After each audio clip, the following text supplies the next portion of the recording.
Endlesses. I am Mansi, here with my co-host Kiwi. Today we are diving into an exciting conversation about the intersection of physics and medicine, particularly how physics innovations are shaping modern healthcare. We have a special guest with us today, Professor Harlow from the University of Toronto, who has been a leader in physics education for over 20 years. Professor Harlow, thank you so much for joining us. You've been an innovative force at the University of Toronto, especially with your early adoption of online learning and your commitment to active learning, as we've seen in person as we were in your class last year. Could you start by telling us a bit about your teaching journey and how you've seen physics education evolve over the years? Well, thanks very much for having me.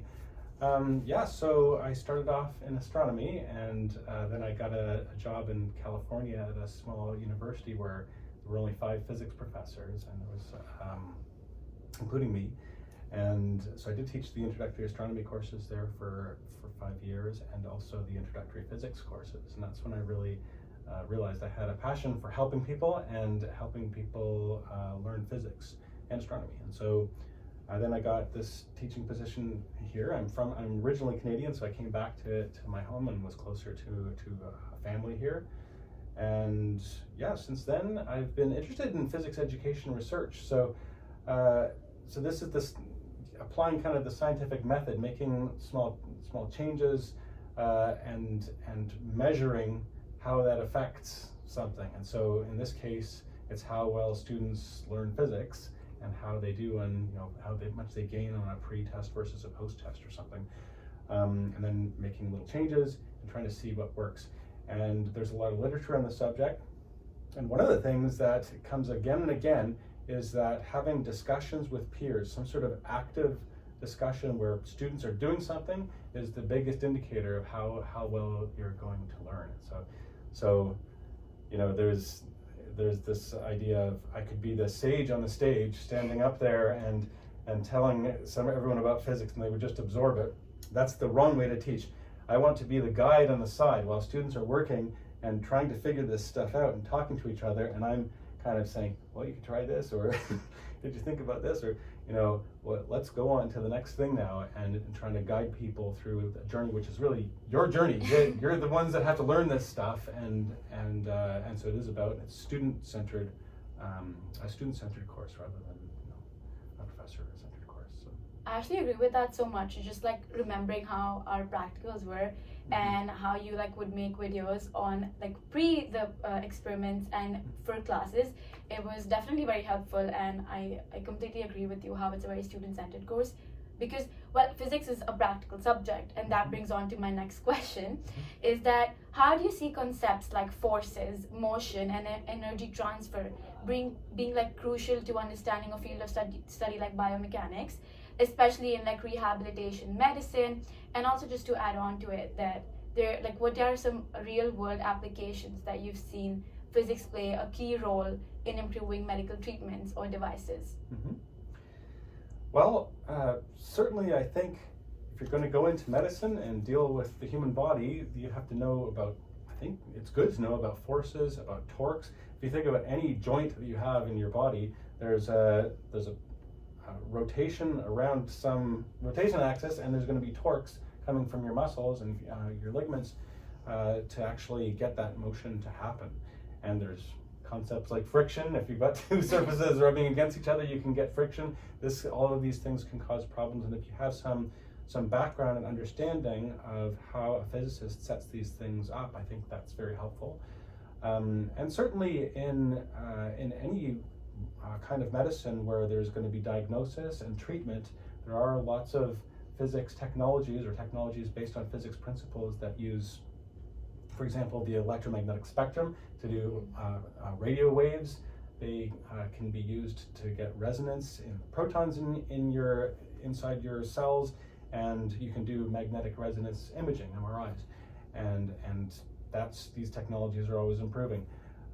If you use X-rays or gamma rays, you can either image or treat cancer that's found inside the body. So being able to see inside the body, these are using physics technologies, and of course also sound waves. And so ultrasound and high frequency sound waves, both for diagnosis and also treatment of some issues as well.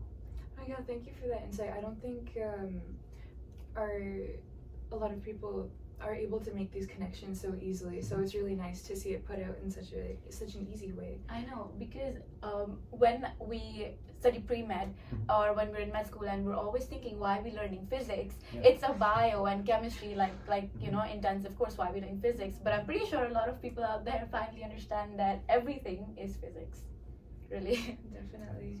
Now, we've also seen incredible advances in technologies rooted in physics, such as nanotechnology. From your perspective, which of these emerging technologies will have the most profound impact on healthcare? And could you give us a few specific examples where they might revolutionize medical diagnostics or treatment?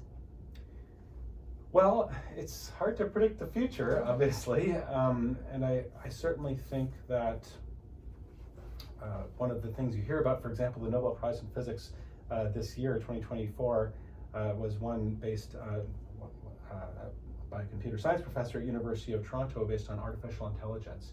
And so AI is being used specifically to process large amounts of data, and especially imaging data. So that could have a big impact on how we diagnose diseases. Is you have images or some sort of data that's taken, you could use artificial intelligence to be classifying these things and looking through large amounts of data of a human body to try to understand what's going on there. So it's not really physics, I guess, it's more computer science, but it's rooted in physics. And of course, just improvements in the technology based on our understandings of physics, and also refinements of radio waves or X-rays and sound waves, I think are all probably going to have big impacts in the future. Perfect. So obviously these innovations are very exciting, but the general public often doesn't realize how foundational physics is really important to medical breakthroughs, as what we were just talking a while back. MRI machines, radiation therapy, even something as basic as just understanding the blood flow and how you explain the torque in our joints. All of this really stems from physics. What strategies do you think are most effective for improving public awareness of the role physics plays in healthcare? Well, I think certainly including it as part of the education of doctors and of anyone in the health sciences is a good thing.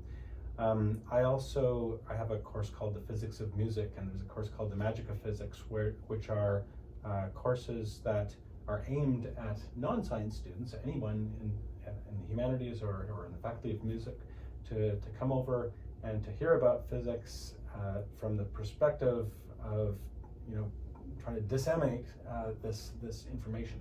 We also have public outreach events where we try to invite children and families and people from all walks of life to either go onto the roof and look through telescopes, or come into our labs and try a couple of little activities, or listen to watch a kind of a show where we go through some of our demonstrations.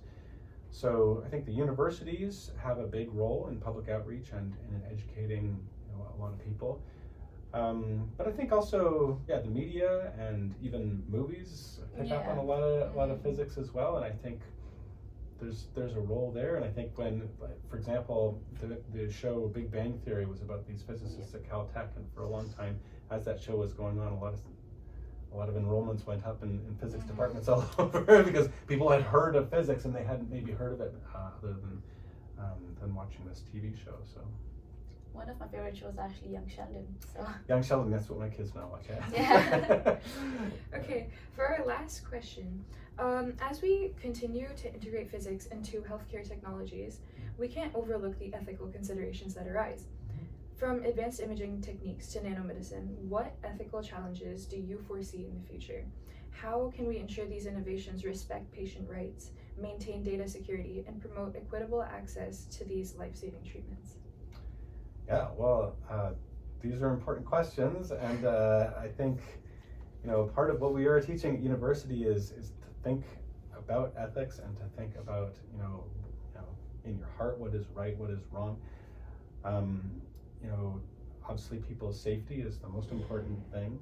You know, I think you have to have empathy and be able to, you know, interact with people and read their body language and communicate in an effective way. And I think this bedside manner is incredibly important. You need doctors who can actually listen to patients and to their families and to deal with patients and families and think about the other person's perspective. And so I think that's actually part of the whole education research. We're getting people to work together. And I think putting people at a table, these practicals of 4 people, and forcing them to work together, I think is part of the education. I think bringing people down to campus, even in these lecture halls, and getting them out of their dorm rooms and off their videos and into the real world, I think these are important things. I don't know if I'm really answering your question because I'm not an expert on this, but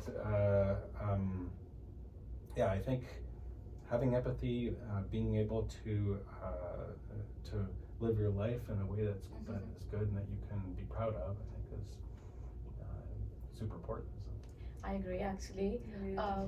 Medicine could be a very prolonged journey for like patients. So obviously there's like ethics that we have to consider, and you brought up a very good point about empathy, that every healthcare professional or just any person, maybe professor or someone working in the HR department, should have empathy. So I very much agree with everything you've said. So thank you so much for all your insights, Professor Harlow. It's been fascinating to learn how physics is so deeply intertwined with the future of healthcare. We hope this conversation has shed light on just how crucial physics is to medical innovation. Thank you for joining us, and stay tuned for more insightful discussions on how science and medicine are constantly evolving to improve lives. That's all for today's episode of Medlicist Talks. See you next time.